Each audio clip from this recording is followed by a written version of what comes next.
Welcome back, everybody. I'm Jay. He's Maddie. This is the Yankee and the Brit Sunday NFL pregame show. Here we go.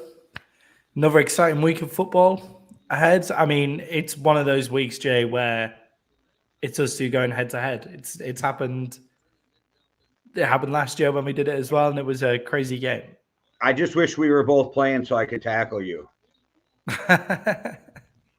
I would definitely be on the offensive side of the ball, I think. I'm coming Yeah. from the safety position, full run, like just blowing up the play. All right. So let's hit that Thursday game quick since we're already on here. Yeah. And the Packers look bad on defense. And that is where they were supposed to be strong coming into the year. Christian Watson seems to be coming into his own as a receiver. I do really want to see how I am very convinced Aaron Rodgers is not back there next year. So if I'm wrong, this doesn't matter, but very convinced to see how these kids transition after this year to a new quarterback also. Yeah, I mean, I've said it a few times so far this year that the Packers defense isn't all that. Everybody thinks it's all that, and it's just not. I mean, we put like everybody's blaming Dak Prescott for that loss, and I know you are as well. But well, no, what I said was, yeah, Dak looked bad and lost him that game in the sense that he had opportunities to come back and win it for him. But I don't put the full blame of the loss on Dak. Yeah, we still scored 30 points against them and had 14 points going into had a 14-point lead going into the fourth quarter. Like that defense just doesn't look good, and the offense doesn't move the ball efficiently enough to get past that. Defense. Why the hell didn't they run the ball more? Where was the run game? Why did they stop running the ball? Like I was watching the game on the 40 minutes and just thinking, what are they doing? It's that weird Sean McVay, I'm going to bail on the run if it doesn't pay off right away thing. Whereas I know they all come from the same tree, but like Shanahan, even Kevin O'Connell, we watched while they were down. They try not to get away from the run because everything comes on those offenses come off the run. And for some reason, it's like LaFleur's kind of a lot like McVay. And if the run doesn't work right away in the first like 10, 12 runs, they just abandon it. Yeah, they only ran for 56 yards. Like that's what this team should be based off. That's where Christian Watson gets his one-to-one on the outside and just speeds past awful cornerbacks like Kelvin Joseph. It's where they can move the ball. It keeps their offense on the field, which keeps their lackluster defense off the field. It keeps the offensive line seems to do a lot better with the run than it does in the pass blocking game. It seemed weird to me that they moved off the run so quickly. It seems strange. Sometimes coaches have just got to work with what they've got. They also let Ryan Tannehill pass for 320 yards. The Titans only ran for 88 yards, so it's not like they just run the ball on them. They just didn't look good at all. And the Titans, they did look good. They controlled that game from start to finish. And you brought up on pod last week of maybe sitting Aaron Rodgers if they kept losing. And I read an article said that the Green Bay Packers got a letter from the league saying, you better not, we have you in 3 primetime games yet this year. Flex them early. That's just so annoying. Like flex should be earlier in the season. It makes no sense. Like the NFL is so unpredictable and so, what is it? 8 teams make the playoffs that didn't make the playoffs the year before, like regularly on average. So why are we not flexing earlier? Why are we not flexing by week 8? Like why have we had to watch Denver in so many primetime games? Like we knew Denver weren't in week 4. Like if there's a better game and there's 2, 3, and 3 teams, why I don't get. I get why you don't flex Thursday. The rest of it makes no sense to me. Yeah, I understand not flexing Thursday, but still, like, if you give them enough, like that's what you should be able to flex Sunday by week 4, flex Thursday by week 8, and then and carry on from I there. don't think you could logistically flex Thursdays though, because of the short weeks, and they have it so many teams can only have X amount of primetime games, and I think it's 4 or 5, I don't remember. But Thursday makes it too hard. Like, so after the Vikings play the Cowboys, now they have to turn around and in 4 days play again on Thanksgiving. If you do that to them, even giving them a week or two advance, I think it's a disadvantage to the team. Mm-hmm. You're flexing into Thursday. Yeah, it becomes a disadvantage. It depends what the league wants to do, but the league should have the primetime games should have no effect on the decisions of their head office for what's best for their football team. And I genuinely think what's best for the Green Bay Packers right now, because their season's officially dead. They're too far behind. They needed to run the table from here, and they fell at the first hurdle of this running the table that Aaron Rodgers came out and said they were going to do. I think it's personally best for their team and best for Aaron Rodgers to sit him now. Like, I'm more and more, but it was Dan Orlovsky's idea, so I'm not going to take credit for the idea, but I'm on board with it. I'm on the train of just sit Aaron Rodgers.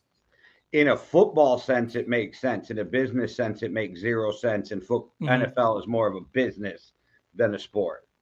Yeah, exactly. But it should, that's an issue, I guess, that it just shouldn't be.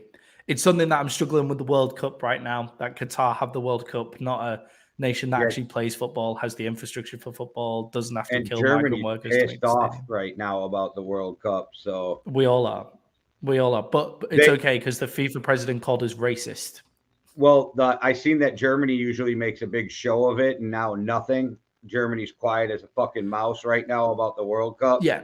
So the European teams, especially Germany, really advocate this. So it's the wearing of the One Love armband. So the captain wears a rainbow, wristband. Oh, also, something that I wanted to say on the show as well is about the horrific shooting in Colorado, in the gay club in Colorado this morning. Or the early hours of this morning. That's a tragedy, and our heart goes out to all people affected over there, and open up to the LGBTQ plus community. That's horrible, and I hope it brings about some reform. But but the European teams especially like to wear these One Love armbands, which are for LGBTQ plus. Being gay is illegal in Qatar, and all of the European teams have said, so the FIFA has threatened them with docking group stage points if they wear those armbands, and all the European teams are wearing them anyway. It's like, fine, fuck it. Like, it's almost like, so Europe doesn't see this as a real World Cup, is what is more and more coming to the fore. Well, that's what I'd say if I was Europe and US is about to take it home. I'd already be trying to play that off. I'll send you some videos of the fake fan stuff, man. It's so funny. But the fact that sport gets run as a business, that should, I understand running sport as a business, but it shouldn't ultimately have an effect on whether they want to bench Aaron Rodgers or not. But I guess, like, play him through maybe if they just play Aaron Rodgers in those primetime games and then the rest of the time bench him, that'd be so funny. I don't know how true this is because I just read a report. If I'm wrong, you guys, I'm sorry, but I think it was Jordan Schultze who wrote the article. But do you know how there's always tampering in the NFL, even when you're not supposed to be, right? Well, the newest rumor is back channels are talking about Aaron Rodgers being a Raider next year. There was talks about him being a Raider this year, right? Right, so but Schultze was reporting, or whoever did it, if I'm wrong on Schultze, my bad, but was reporting that their teams are talking behind the scenes already. Yeah. It actually makes sense to me. Rodgers wanted to be in San Francisco because he's from the California area. He's got a house in Malibu. Vegas is very close, 4 hours away from LA. You're back with Devontae Adams. I don't know. A lot of it makes sense to me. Yeah, it makes loads of sense. I mean, it would be a lethal combination. Well, you would think it would be a lethal combination. The only thing is he might not want to play behind that offensive line. But It means if they get Aaron Rodgers, they can just spend every single pick they have on offensive linemen and try Right, and fix and it. we saw Rodgers with bad offensive lines with weapons get it out in 2.2 seconds, right? So you got Wooler, Renfro, even though I think Renfro's gone next year because of his contract, but you got Devontae Adams, you got Wooler, you got if you keep Josh Jacobs, you got a legit running back. They'd be a scary team with Aaron Rodgers, but then again, just by saying that, we're completely blaming Derek Carr for everything. Which I don't blame Derek Carr. I don't blame Derek Carr for everything. It's just like Aaron Rodgers, Derek Carr. Like there is a gap there, right. Unfortunately, and having that amount of talent kind of negates other issues that there. It doesn't mean we that both Derek like Carr our is the issue. quarterbacks, but we both are very realistic, and we're like, they're not Patrick Mahomes. No, like if I could have Patrick Mahomes, give me Patrick Mahomes. Like, right, So you like Dak, I like Kirk, and we're both like okay with where we are right now and our quarterbacks. But we will be the first to admit neither of them are Patrick Mahomes, right? So if you're a Raiders fan, you have to look at it and be like, Derek Carr ain't Aaron Rodgers. And Derek Carr is and it's not working with Derek Carr either. Derek Carr to Green Bay might not actually be the worst fit either. Like a straight up switch players trade might actually be quite a lot of fun. Yeah, and I say this in funny but mean it. The poor Packers are never going to get a chance to see what Jordan Love can do without it, and still have to make a decision on a 5th year.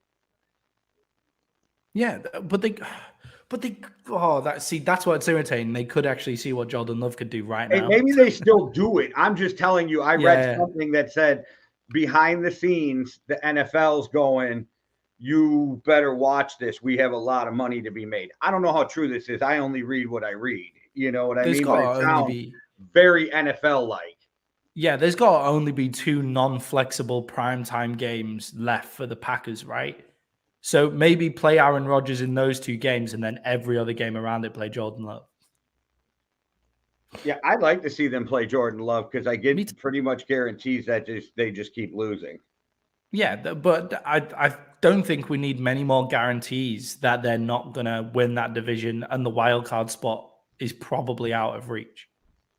And then I hope they draft, is it Ratliff, the kid who transferred? Rattler. Spencer Rattler. That's he dropped some bombs yesterday too, but I hope they end up with him. That would be the greatest thing in my.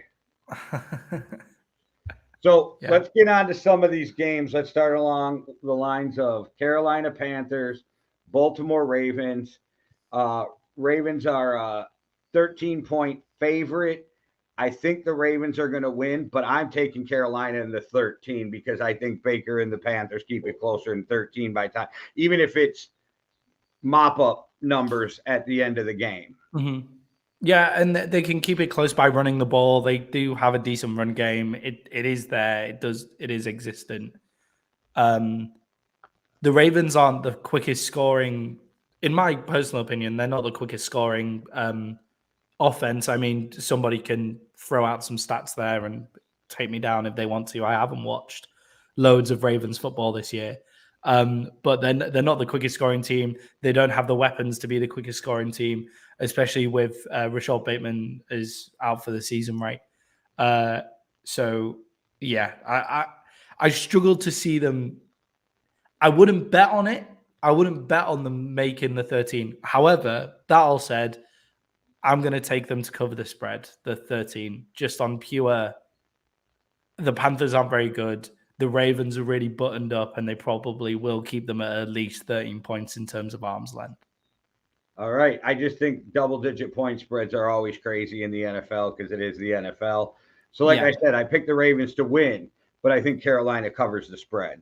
Yeah, I just think that the Panthers defensive line is an asset for them, but how will they be able to deal with Lamar Jackson? The Panthers defensive line has been good against Matt Ryan, Tom Brady, those kind of guys that are statues in the pocket. How good will it be against Lamar Jackson? It didn't look great against Marcus Mariota, not most recently, but the time that they played before that. So Lamar Jackson, Marcus Mariota, like, different again.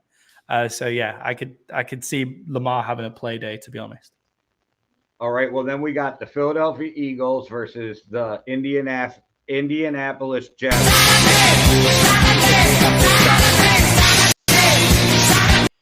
The Jeff Saturdays. 6.5 point spread. I'm picking the Eagles to cover the spread. Yeah, the Eagles coming off getting beat. They're going to be buttoned up and just ready to kill people. And like being a Cowboys fan, I hate anything good that the Eagles do. But being an objective NFL YouTube analyst who we don't get that many views to call ourselves analysts, but I'm doing it anyway. I think that they're going to come out buttoned up, and I like the noise that people like Jason Kelsey have been making, where we can't blame referee decisions. We lost that game. We're better than this. All of that kind of stuff. I feel like they come up buttoned up, firing, ready to take people down. The Indianapolis Colts offensive line woes are just going to be exacerbated by the fact that they've now got two massive fuckers in the middle and Ndamukong Suh and Linval Joseph. Yeah, thank you. And then like the rest of their defense is on fire. And then on top of that, their offense is just going to come out and dominate that Indianapolis defense. Yeah, I've got them easily covering the spread on that one. What's up, Jim Rat? I agree that that the Eagles are going to come out just firing. I think the Eagles are pissed off. They got beat up. And again, we laid it out. I don't need to go over it again and again. The way to beat the Eagles, we just saw how you do it, but executing that is way easier said than done. I still think that the Colts with Saturday will look better. They will look competitive, all of that. But I just think that 6.5, I think they win by 7 or more. So I'll take the Eagles minus the points. Yeah, I think they get out to 10 early and then keep them at arm's length from there. That's where it's at, isn't it? Well, we got the Jets versus the Patriots. The Patriots are minus 3.5 favored at home. I don't care about the 3.5. Give me the Jets. The Jets win plus, and I'll even have Jets plus 3.5, and I still have the Jets winning this game. I don't know how the Jets didn't win earlier in the year. I feel like it was just Zach Wilson. It was coming off an injury, one of his earlier games back. Hopefully, he's starting to get into him. So Zach Wilson, he has this thing of, I'm the hero ball, like fitting into spaces he has no business trying to fit into. And the issue is he can do that. Like if he couldn't do that, he wouldn't do it. But the issue is he can do that. So he's almost his arm talent is too good for his own good. It's like what Josh Allen is finding himself doing in. I was going to say that. I agree. Yeah, without Vrabel to kind of say, man, like chill the fuck out, you know. So maybe Zach Wilson starts to restrain himself, only hits those throws when he absolutely needs to. But yeah, I love the way that the Jets offense moves the ball. The Jets defense, the Patriots should have no business in moving the ball on that Jets defense. But then Bill Belichick has it over on the Jets. If he was Aaron Rodgers, he'd say, I own you. I own you. Yeah, but he could say that to everybody but Miami in that division. Because no matter how bad Miami was, they always beat the Patriots once. Yeah. You know what I mean? But yeah. Yeah. So in terms of actually analyzing the two teams put in front of us, the Jets are better. The Jets are going to win this game. I'm not buying into the voodoo of the curse. I think they came so close last time that they're going to get over it this time. All right, we got your favorite team, the Commanders. Just hate that name. And I hate that team. The Houston Texans. The Commanders are favored by 3.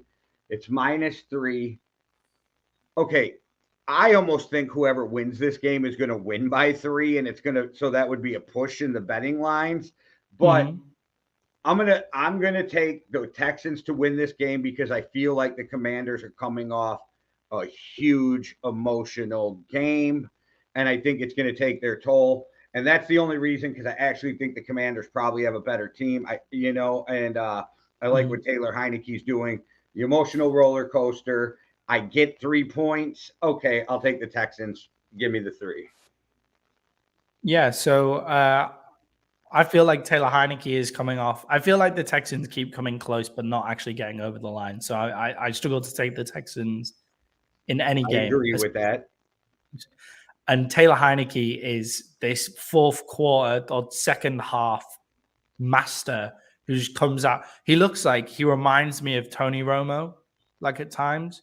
Like watch him this weekend. So sometimes some of his play looks very Tony Romo. Like either it's going to be an interception and just look awful, or it's going to be an absolutely awesome throw, and there's no in between in his process. Like between that, like in terms of body type and actually playing the game, it's Tony Romo. I'm not saying in terms of talent, it's Tony Romo. Taylor Heineke, Tony Romo, not a fair comp, just body type and the way that they play. And I feel like Taylor Heineke might actually keep this ball rolling. Like I feel like he's come out with a great attitude. I love his attitude, and Scary Terry out there as well. In Terry McLaurin is looking top tier as well. If they're able to slow down Damian Pierce, which is easier said than done, then I feel confident that they'll win this game. The fact that they beat the Eagles, who are a run first team, makes you confident in the Commanders as well. I'm actually going to take the Commanders to cover the spread. Okay. All right. Sorry, guys. I just realized I didn't make a move in fantasy, and I was doing it very quick. Well, and the next game is what made me think about it because I really want to put Allen Robinson into my lineup, being that Cooper Kupp's out for the rest of the season, unless they make the playoffs. So Cooper Kupp's out for the rest of the season. Yeah. Matthew Stafford's coming back. They're playing the Saints. The Saints are 2.5-point favorite in this game at home, which means neutral field is pretty much even though the 3 for home. I'm taking the Rams to win this game with the points. I don't think we'll need the points because it's that close. I'm picking the Rams to win this game. Okay. I got more faith in Matthew Stafford than I will ever have in Andy Dalton. That's my boy. I don't hate Andy Dalton. Andy's not going to put a team on his back and go, I got you. There is times Matthew Stafford is talented enough in the fourth quarter to be like, just jump on, guys. I got this, Yeah, I just feel like is Matthew Stafford talented enough without Cooper Kupp to be able to do that? So it might not be, but maybe we have the Chiefs effect. So you take him out. Oh, I like it. So you take him out. It forces him to actually throw to other people, right? Which, yeah. So maybe by the they Chiefs actually effect, run the offense instead of the throw it to Cooper Kupp game. Yeah, he actually realizes that he has Van Jefferson and Allen Robinson on that team. Okay. Yeah, I get where you're coming from. Personally, I just don't think that offensive line can ever stop anyone. So I'm going to struggle to. Yeah, so I feel like Matthew Stafford, that's an injury from being hit so many times. I feel like there's if he doesn't have any time to throw the ball, whereas Andy Dalton has time to throw the ball. Now that Rams defense is legit. That Rams defense is tough. So I could, especially in the secondary, so I could see this being a ridiculously low scoring game. The point spread is the under-over, is 39.5. I'm definitely taking the under on 39.5 in this game. I'm going to take the Saints to win it. And obviously, because it's 2.5 points, kind of cover the spread, I guess. Like, it's an unfortunate number. Yeah. All right. Well, on to the Detroit Lions, who play away but yet have a game at home. We'll get to that. In Ford Field. Detroit Lions versus the New York Jets. The Giants. Sorry, New York Giants versus Detroit Lions. Giants are favored by 3, so you're getting the Lions in 3.5. If you take the Lions, I'm taking the Lions plus the points, and I'm putting it out there. Lions win by 10. Do you know what? I think it's mad that the Giants, right? So the Giants, what's their record right now? 6-2, Right six and around what three, you guys seven and are, two, anyway.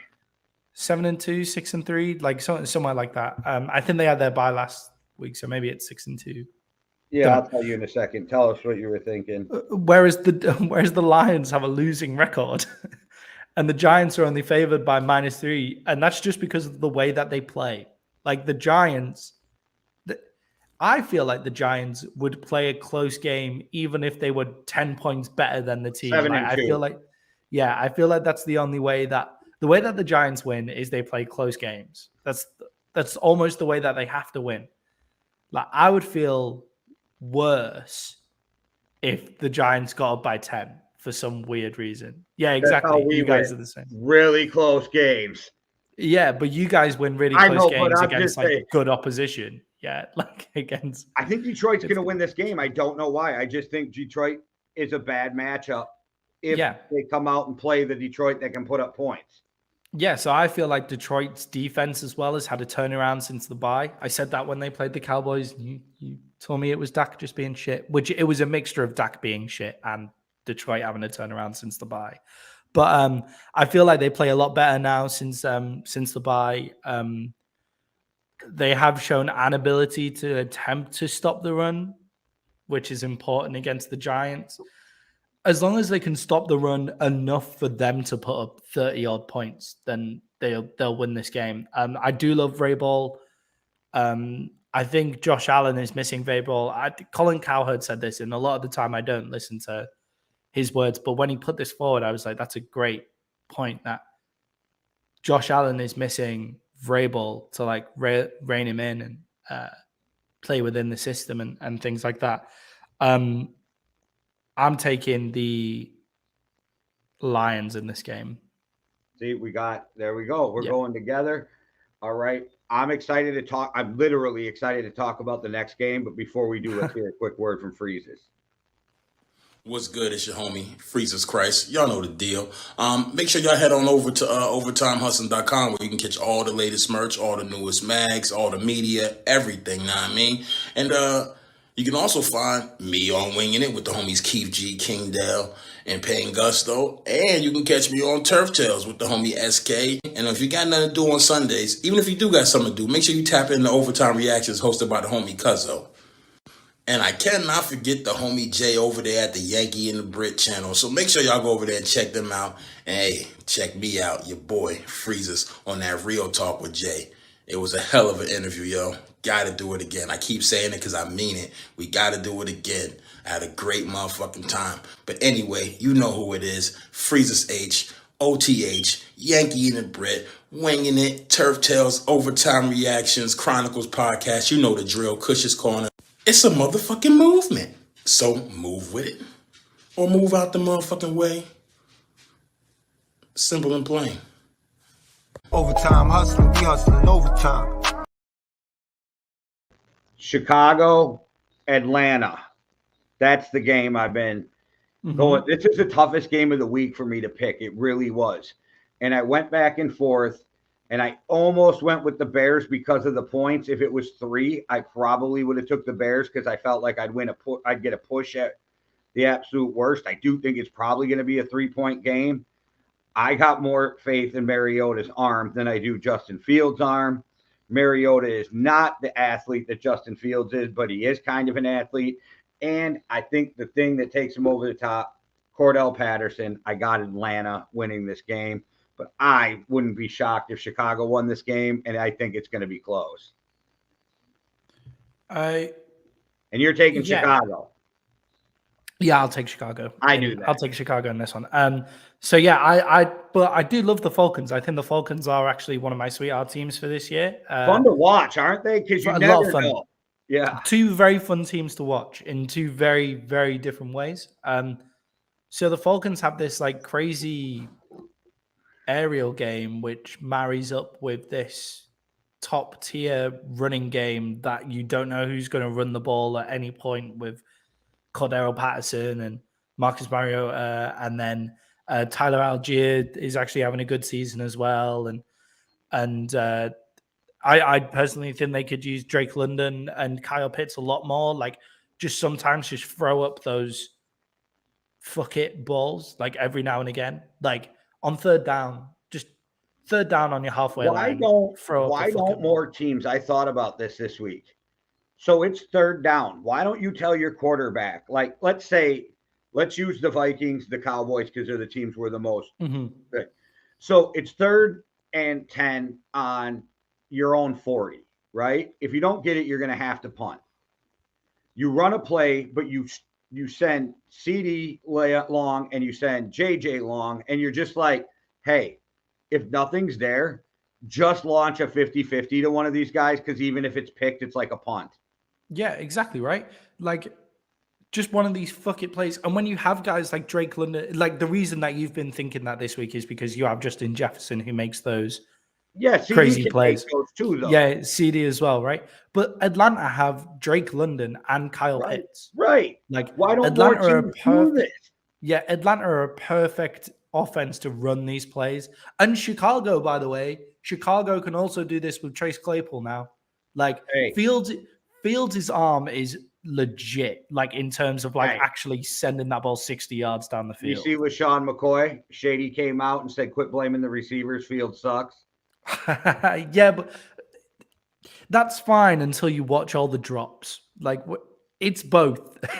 It's both in so many ways. And I haven't watched as many plays as him, and I just see the drops and I move on. I don't study the Bears like I do some other teams, right? I do, But so I can watch. He's saying that it's ball placement. Those drops are ball placement. You're in the NFL, man. Catch the fucking ball. Like, I get where he's coming from. I just had to throw out anybody who's jumping on my back. I, for the first time, feel very outnumbered this year in the Fields debate, right? Yeah, and I 100% believe I'm right, so it blows my mind. Yeah, I'm like, so I believe in Justin Fields, but not the same way that everybody else does. I believe Justin Fields makes the Chicago Bears a lot better, and I believe that if Justin Fields wasn't there, they'd be in the running to have the first pick. Do you believe if Justin Fields was on the Cowboys, they're a Super Bowl contender? No, I don't think that Justin Fields is better than Dak Prescott either. But not even better. But like, do you think he could, like? I don't think on the Vikings he makes them a super. Then that's my argument with Fields. If this guy can't get me anywhere, why? Okay, but you get my point. That's part of my argument. Yeah, but I feel like Fields is this big game. Fields is this game player who will just win you a game. Like he's done it for the Bears this year. Like he will just win you a game. Now, if you can't throw the ball consistently, but I do think his arm talent is there to throw it consistently, and I do think in the right system it will work. If Fields was at the 49ers right now, they're a Super Bowl contender. Okay. Because of the way, because of the way that offense works. Like, but how many teams are set up like that, and how many teams are exactly willing to build that way? No, I'm saying that's my argument. Yeah, definitely. I agree with you. So, like in the short cases of the 49ers, the Ravens, like teams like that, where they're like, he's not better than Lamar Jackson. He's not better than Lamar Jackson. The Ravens, to me, sometimes underperform with what they have, but that's a different argument. I get what you're saying. Go ahead. They would need to add another weapon as well. And I just think he might actually be the 49ers are fucking stupid for trading up that high. And there's no way that Trey Lance is that much better than Justin Fields. It makes no sense. We're starting to learn that Trevor Lawrence probably wasn't worth if they would have traded up that much. He even if he's really good, they gave up a ton. Right, which is going to hurt him in the long run. Maybe Zach Wilson wasn't worth it, even if he's good. So once those two guys are gone, me and you argued this from the draft, nobody was worth trading up to get that. Not that far. Yeah, and give up that much. It wasn't worth it. Like maybe trading into the top 10 and taking Justin Fields now looks like a better move than trading all the way up there to get Trey Lance. I mean, I think they'd be better off with Mac Jones. Yeah, same. Or like trading up that far to get Mac Jones as well. Like trading into the top 10 is a much better prospect than trading into the top 3. you and I argue the process. You can get it right and still get the process wrong, right? Mhm. So even if Trey Lance is a stud, I think you fucked up the process. Yeah, definitely. And That's I'm not even sure how many people were taking Trey Lance that high. The more I no, think I back agree to it, with you. I agree with yeah, you. the I more I think thought the back to it. Vikings literally had a shot at him, remember, in the 20s? Mhm. I thought Trey Yeah, Lance might have still literally been sitting there in the 20s. So I agree with you. yeah, it just yeah, it does make a lot of sense. And what's actually happening is Justin Fields might be in a really good situation for him if he's able to, because he's got this because he's massive and he's so quick, he doesn't take big hits when he runs, which is impressive, apart from when he has to get the downs. So as long as he stays away from injury, he might be in a great place for him where they can build this offense around him. If they're willing to completely change what they do next year, and that's always Yeah. what I'm worried about. I don't know their coaches that well. Okay. I don't Mhm. know a ton about. Are your coaches willing to go a lot of Mike Zimmer? We're going to fit. This is my system. You're going to fit in it, which worked at first. Didn't work Yeah. after things changed up. Players come in. Kevin Mhm. O'Connell, Mike Shanahan, Kyle Shanahan, even Bill Belichick. We're going to make the system fit the player instead of the player fit the system. That's what Chicago has to do. And not every coach is willing to do that. So that's also what I'm worried about is Chicago willing to 100% commit to building this team where you're okay with your quarterback only throwing 8 to 12 times a game?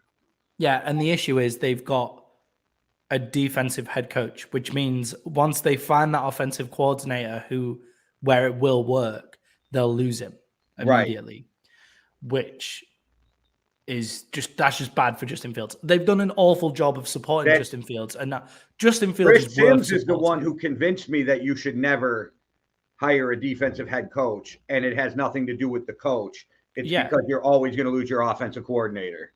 yeah. It's why Dan Quinn. It's why I feel safe in the knowledge that Dan Quinn won't be given a head coaching job in other spots. He will just be the defensive coordinator for the Cowboys for as long as that makes sense for him to be there. Yeah, no, I Because feel the same way about Ed Donatel with the yeah, Vikings. Nobody's snatching up Ed like Donatel, even though nobody's snatching up like an aging defensive coordinator coach. right. Like it's not that league anymore. So basically, the Bears have done a shitty job in supporting Fields, and Fields is playing his fucking skin off, even if it's not throwing the ball. And I think with maybe another weapon, improved pass blocking offensive line, then Fields could take extraordinary leaps. Now, he's not there yet. Everybody needs to calm down. People's hype around Justin Fields is what makes my argument so much harder. Because if you come out and say you like Justin Fields, people now all of a sudden think that you're on this bandwagon of him being a top 10 quarterback in the league. Like he's the reincarnation of Michael Vick. Like, no, he's not. Like he's not that guy yet. What I'm saying is he has the physical attributes to be there, and he has the physical attributes to change life and win games for the Chicago Bears. However, he isn't there yet. So everybody fucking calm down.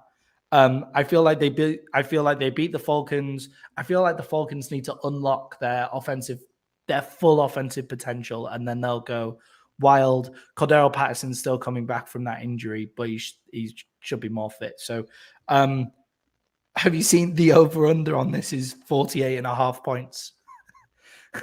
High scoring game. Yeah, I'm taking the Bears, and because it's 2.5, I'll take them to cover the spread as well.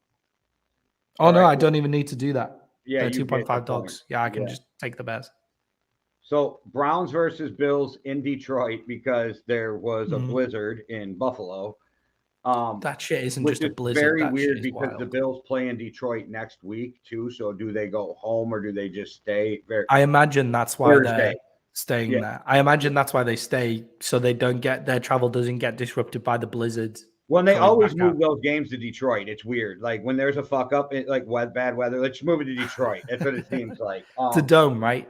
So it's a dome in the north. Yeah, so that's one of the that things. makes Like, sense. so with the Vikings, they have only one more or two more outdoor games left the rest of the season. That you know Yeah. what I mean? So Yeah. I'm still domes on the do bandwagon matter. of. I'm I'm still on the taking. mood. I think the Bills win this game, but I'm taking Cleveland to cover the 7.5. The week before Deshaun Watson comes back. Mm-hmm. I'm taking the Bills to win this game. And I think they'll come back from that loss. I feel like Josh Allen So might you actually think they'll just be cover like, the 7.5? You think they'll win yeah, by I'm 8 going to or say they're more? going to cover Okay. the 7.5. I feel like Josh Allen's going to come back and be like, fucking, let's go, man. I just think that besides quarterback, that fucking Cleveland team stacked all the way around, and so that's why I said I think Buffalo will win, but I think it'll be less than 8. But we'll see. Yeah, just that Bills defensive line against Jacoby Brissett kind of worries me. All right. Well, let's talk some Raiders, Broncos in Denver. Broncos 2.5-point favorites. I'm taking Vegas as the dog, a 2.5-point dog to come back and prove something because they've been raked through the media. And any team and any professional with self-respect wants to come out and show out. I think they play a little better. I think Josh McDaniel simplifies the offense a little. And I think they beat a really bad Denver team. Yeah, the two most underperforming teams in the league, I would say. The two most disappointing, definitely. In some people's view, this could have been the game that decides the AFC West. It's definitely not looking that way right now. But yeah, I'm going to take. Do you know what? I'm going to take the Raiders in this one as well. I don't understand why Denver would be given any shot at being favorites. Their coaching situation is horrible. Well, what they're saying is on a neutral field, they're a 0.5-point dog. Yeah. So, yeah. you know. The feeling around the stadium, the feeling around the team is quite toxic. The only thing they've got going for them is it's at home, and that Mile High Stadium is something else. But yeah, I'm going to take the Raiders in this one. All right, well, on to the Cowboys Vikings, who the Vikings are 2.5-point dogs at home. Mm-hmm. The Cowboys are favored by 2. Wild, right? Yeah, and even the talking heads on TV were like, I don't get it, like how they're doing it. So even if you said they were a push or something, but okay, I guess Vegas has more faith in the Cowboys. I don't even think we need to pick. I think we already know the picks, and yeah, I'm gonna take the Cowboys in this one. I've been talking myself around to it more and more as the week goes on. Is Christian Darrisaw out or not? No, he's back. He's back. He's allowed back. He's got concussion. No, he cleared concussion protocol on Wednesday. It shouldn't be allowed. Shouldn't be allowed. Should be a 9-day grace period. Our secondary is weak. Our secondary is very thin right now with Dantzler and Evans out, though. Yeah, but it's just with Christian. If Christian Darrisaw was out, I would feel a lot more comfortable with our pass rush getting home. PFF has him rated the third best left tackle in the NFL behind. I'm slipping names. San Francisco going to be a Hall of Famer. Terrence Williams. Yeah, and then I can't remember who the other one was, but he's third. Yeah, I mean, PFF have got you guys ranked in the top 5 of pass blocking offensive lines. Fucking crazy to me. I love it because we were so bad the last so many years. Mm-hmm. You've never had that. There's so many exciting matchups all over this field. I feel like I can tell you 10 reasons why the Vikings are going to win and 10 reasons why the Cowboys are going to win. So I'm not even going to argue with it today. You know what I mean? I'm just going to let these two teams decide it. You can tell that we're both like just quite nervous about this entire game by the fact that neither of us are really shit talkers. And I don't know about you, but sometimes I feel like karma has a way of slapping you back in the mouth when you start running at your face. You know? Yeah, 100%. Yeah, 100%. I just feel like the Cowboys and the Vikings are two so similar organizations in just the way that the way that their team's built. You can look at the teams and you can go, damn, like Dak and Kirk are very similar in terms of both have two-headed running game. Like but they have two-headed running games, and good offensive lines, good pass rush, like 1-star cornerback, but the secondary in general is kind of a weakness. Like I don't remember who your safeties are, but I'm sure they're pretty good too. And yeah, Donovan Wilson. I love that guy. He's probably one of my favorite Cowboys at the moment. it's going to be one of those games where, like, I'm afraid to say anything that pisses karma off right now. Yeah, I'd be much more comfortable if we were the dog, to be honest. I don't think it's a fair stat line. I'm also scared that we just came off that really emotional win. Mm-hmm. And we came off a really emotional loss. Yeah, sometimes that's easier to motivate, right? Though, So it like switches. We're catching you coming. Yeah, we're catching you like coming down from a crazy win, and you're catching us coming off a humiliating loss. The only thing I hope is that it pisses the Vikings off that nobody still respects them in the league, and I hope that gives them some motivation. There's some very exciting matchups on this pitch, though, like Micah Parsons versus Christian Darrisaw, Trayvon Diggs versus Justin Jefferson, CeeDee Lamb versus Pat Peterson. The run game, seeing who's able to actually get stuff going there. This is my guess. Dak and Kirk.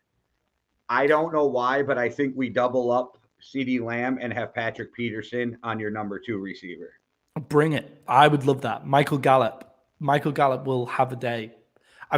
I'm so struggling with my fantasy. I have this belief though, where if you have a great receiver, you do not put your best corner on him. Yeah, put your second best corner in a safety, and then you take your best corner and and put him on the second guy. I feel like CD is quite difficult to double though, because he plays across like every slot. Like he can play in the slot, he can play X. Well, that's why you have to have that safety out over the backfield. Right. Yeah, definitely. You can't put two. You can't both line up on him like they would a Julio, and you know what I mean, and beat him up at the line. Because if CD beats both of you, you're fucked. I think we've just got to say, I think if the Cowboys win, they've got to stop your run game, which we haven't looked like having the craziest capability to do. Key for both teams. Yeah, definitely. It's the way to stop both. They're so evenly matched. Like they're the reincarnation of each other. I hate the fucking games at 4:30 or 2. I can't. It just I just want it over. You know what I mean? I want Yeah, I would also stay up. I would stay up and watch it if it was the early game. By the way, guys, these games kick off at 1 a.m. for me. So yeah. All right. Well, Bengals favored by 3.5 at Pittsburgh. So this is another one where the away team is favored, and I don't know why this complete gut. I got the Steelers with the 3.5 because even if the Steelers don't win, I feel like I got 3.5 points, and I think the Steelers have a chance of stealing this game. So I'm taking the Steelers and the points. Yeah. I'm going to take the Bengals to cover the spread on this one. I don't disagree with you. That's probably the smart bet, but something inside me is telling me to do it the other way. The Steelers are living off reputation. The Bengals offensive line has looked a little bit better. That pass game is starting to function. And if they can get Mixon running again, then they're unstoppable. All right. Well, and that defense is sneaky good. Sorry. All right. We got Chiefs Chargers, and I would take the Chiefs even if this point spread was doubled at 5.5. Yeah, Chiefs to cover the spread. The Chargers have Austin Eckler as an offensive weapon. That's it. Hey, we got the first prime time international game Monday. Mexico City, San Francisco 49ers versus the Arizona Cardinals. Kyler looks like he's going to play, right? So that makes it better, but that's an 8.5 point spread. I think the 49ers win this game. The 49ers do not put up points in bunches. So I think I got 49ers winning. I'm taking Arizona and the points on the betting line.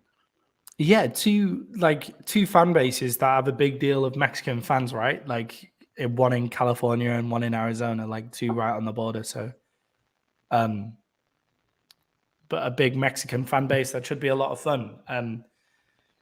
They've played games there. It's just this will be the first primetime game. Yeah, definitely. I like the 8.5 points if it was played in a normal situation in the States, but I think going away, it's different. Like everything becomes difficult, and the way that 49ers offense is built is to be intricate and everything needs to be firing and Just keep it close, win it at the end. Yeah. yeah, like the way that team wins, the way that team functions is like a clock with all the cogs working in unison. How does travel affect that? How does traveling that distance affect that? And I mean, I guess it's actually not too far from San Francisco. It's not Or like a London Arizona. away Yeah. game. Yeah, it's not like a London. Right. It's not like a London game, I right? But I think the time zones are like an hour difference too. So it's yeah, not. but even with the time zone, like culturally, Mexico is different. Well, it Like is. yeah, But so there's that element which in the UK you have the time zone difference, but culturally very similar. Whereas I suppose if you're in Cali, then I guess not too dissimilar. But yeah, so I feel like that working clock doesn't really function as well on the road in Mexico. I'm going to take the 49ers to win, but Arizona to cover the spread. Is that how you say it? yeah. They won't. I'm not taking the points for the 49ers, basically. Also, people seem to be forgetting that Arizona, if Kyler Murray's back, DeAndre Hopkins is also there killing it. So, yeah. Well, yeah. Suge had to work this morning, but he did send over his picks. We don't have Suge, but we do have Suge's picks. So I want to go through them real quick. All right. So he's got the Commanders, the Bills, the Bengals, the Ravens, and the Chiefs all winning. Anything that stands out to you right off the bat, Matt? Yeah, I do actually quite like that spread for the Commanders. What is it? The 3 point, is it 3 points against Houston that they've got? Yep. I actually do quite like that spread. I feel like they should definitely beat the spread in that one. I'd like that. The Chiefs, I think, is a very safe bet. The 5.5 over the Chargers. The only way the Chargers come close in that game is if Justin Herbert has the fucking game of his life, like plays out of his skin, because he has no one to throw to. Like Keenan Allen injured, Mike Williams injured. Their offensive line, garbage. Austin Eckler is the only decent thing that they've got going there. He's taking the Bills as well, right? Oddly, I've disagreed with 3 of his picks, but I don't mind any of the picks that we disagreed on. Yeah, I feel like it's that kind of week. It's a week where there's no huge point spreads, is there? The Buffalo Bills spread is probably the most difficult one, really. The Bills spread with how they've been playing. We don't know if Josh Allen's going to throw like 3 interceptions or 5 touchdowns the way that they've been playing. So yeah. All right. Well, we made it through. We got Suge's picks out there, so they're out there. I know he said he had spotty reception today when he got a hold of me, because if from work he would have also called in, but where he's working, and I don't know where, but I know he does something with like the Bills stadiums, the New York stadiums, like the Jets, the Mets, and so with the weather up there at the minute. Yeah, and I don't know exactly where he is for work right now, that kind of thing. So yeah, but when I got a message, he said he was going to try. He never popped on, which means he must not be getting service. And I figured we can't get through the week without doing Suge's picks, even without him. Definitely. Got to have them on. Got to have a different voice on here as well. Yeah, I told you at the beginning, this 4-game stretch starting with the Bills for the Vikings makes me nervous. People think I'm crazy that I put the Jets in there. They're like, don't you think it's just a 2 or 3 game? Well, no, I got to play the Patriots on Thanksgiving. It's Bill Belichick on a short week. You never know what's going to happen in this Dallas game, right? We might beat the fuck out of each other and, I don't know. And then people are like, well, it's just the Jets. I'm like, have you guys been watching the Jets play? They're electric, man. Like, the Jets are honestly electric. And they're beating teams that they shouldn't. Like, in your head, they shouldn't. But I don't mean they shouldn't talent-wise. But in your head, it's this reputation. The NFL prides itself on parity. It's one of the best things about it, right? But there's certain teams that have this reputation for being elite. Like the Steelers. Look at their roster. Like, look at the Steelers roster. There's no way they should be any good. Like, at the start of the season, but they haven't had a losing record. And it's like, yeah, because but this is the way that parity works. Like, eventually, if you don't have losing records, you're not going to get good picks, and therefore you will eventually have a bad year if you don't slam all the picks. Now, the Steelers will probably be good again next year because they're going to have lots of high round picks. I picked them to win today because of my boy, TJ. What? I mean, TJ Watt against that. If the Bengals We're going offensive to turn line up for Watt. slips, if the Bengals offensive line slips, that could be an issue. But apart from that, the Steelers have TJ Watt back, right? Chase is out for another couple weeks, right? So yeah, Chase is still out. Yeah, that was another reason why I was like, the Steelers have a sneaky chance. It's a divisional game, but I also got a couple points with the pick, so I felt better about the pick because of the 3.5 points. Yeah, this is Chase's third game. They didn't put him on IR, so it will be 4 games is what the IR minimum is, isn't it? So they'll be hoping he'll be back for next week. But obviously, it's a hip injury, and it'll be niggly all the way through the season. I'm really glad they changed that rule too. It used to be if you got put on the IR, you were out for the year. Yeah, so they avoided. They didn't put him on IR, so that means they're hoping that he's back for next week, which would be good for my fantasy team. That's what my fantasy team's missing. One more big. Hey, I don't know if I'll win because I'm playing Duffy, and we both got some smoker teams right now, and we only got 2 losses. But I'm past the buys. My team, all my players are past their buys. I don't have to worry about a buy fucking me for the rest of the season. Yeah, I am fuming. I had the second highest scoring team in the league last week, and I lost. Hey, and whoever claimed Clement off of the waiver wire. Cole Kmet, great pick. Thank you, because Duffy needed a fucking tight end. Yeah. And he didn't get Cole Kmet, so whoever claimed him before Duffy, thank you very much. Yeah, great pick. I claimed him, and I did also, only because I was in front of Duffy in the waiver wire. Gotta play those games, man. Gotta play those games. I was willing to give up my 49ers bench defense to get him on the team because I was like, I can scrounge another defense, but Clement could be the guy who puts up 6 points or 18 points. You know what I mean? With the way they run that offense. Yeah. I mean, he should have contacted me. I've got Evan Ingram waiting on the bench. Actually, I need you to beat him, to be honest. Oh yeah. You're right behind him, right? Yeah. I want that buy so bad. I just hit that 100% playoff mark. So no matter what happens here on out, I want that buy though. And I don't know if everybody in our fantasy league knows this, but home field advantage is 1 point.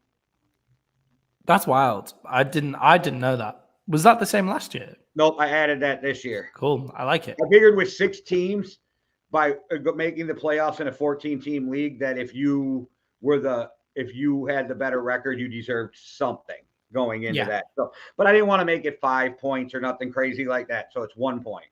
Mm-hmm. Yeah, I agree. Next thing we got to change next year, a turnover on downs should be a point for the defense. It should count like a fumble. Yeah. We don't though. So, and we should. I thought about that during the Titans game, and granted, it is because I have the Titans defense. But when they got that turnover on downs, I was like, why is that not a turnover? So that is something we will have to change next year also. Yeah, I feel like defenses don't get enough points in fantasy league. But anyway, let's go watch. I'm going to watch the first quarter on Red Zone, I think. Yeah, I'm going to watch Bills Atlanta. The Bears Atlanta now, and sweat out till our game. So you have a good night, Maddie, and I will not text you until evening your time tomorrow. Nobody texts me about anything. All right. Okay. I said I won't hit you up till the evening your time tomorrow. Yep, I'll have it. It'll be, do you know what? Actually, do you know what? It might not even be fucking finished by the time I wake up. Like, that's the irritating thing. So I've got to be at school at 8 a.m. So it won't be finished. Oh, that's annoying. All right, here's what I'll tell you. The only way you'll get a text from me is if we're going into overtime. No, I'm just kidding. You have a great day, team. I'll watch it on my free. You text me after you watch the game. Yeah. If you don't receive a text from me, I've officially stopped supporting the Cowboys. That'll never happen, but all right. Yeah, that's so true. Thanks for watching, guys. One world, one love. Deuces. Cheerio.